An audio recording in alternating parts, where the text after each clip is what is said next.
Paalala sa mga pasahero, lalong-lalo na sa mga kapwa ko OFW na uuwi sa Pilipinas at babalik sa ibang bansa simula bukas, July 16 hanggang July 17, magdala kayo ng pamaypay at magsuot ng maninipis na damit.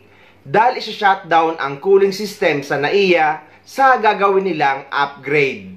Pansamantalang isa-shutdown ang centralized cooling system sa NAIA Terminal 3 bukas ng gabi hanggang sa Miyerkules. Para po yan sa 12-hour system upgrade at pagkabit ng 6 na bagong cooling towers ayon sa Manila International Airport Authority. Alas 9 gabi bukas hanggang alas 9 ng umaga sa Miyerkules, hindi magagamit ang centralized cooling system. Kaya mga electric fan at blower muna ang gagamitin sa NAIA Terminal 3. Tiniyak ng MIAA na may naka-standby na standalone air conditioning units at ang kanilang medical team sakaling kakailanganin. Humihingi ng paumanhin ng MIAA at sinabing para sa pagpapabuti ng kanilang serbisyo ang gagawing upgrade. 27,000 na mga pasahero na aalis at pabalik ng bansa ang posibleng maapektuhan ng pansamantalang pag-shutdown ng cooling system. Base naman sa MIA ay kahit may gagawing upgrade sa cooling system sa NAIA, ay wala namang maapektuhang mga flights.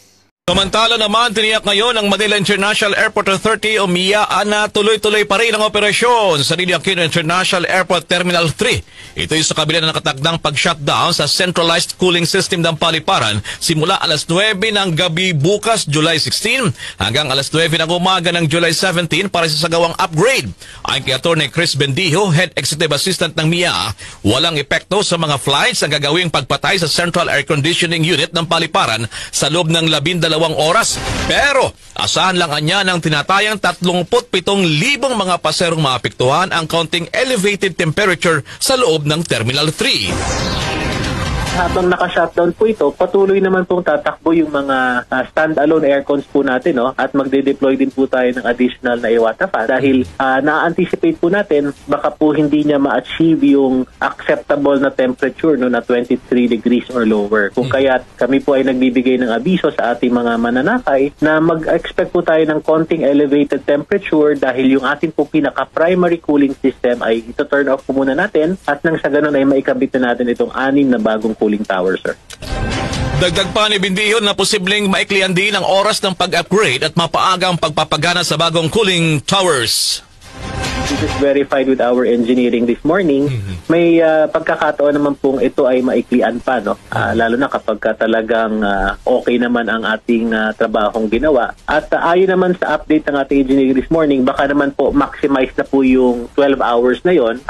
So baka po even before that we can already start operationalizing the cooling towers. Nagbigay lang po tayo ng konting allowance para po dun sa 12 hours po.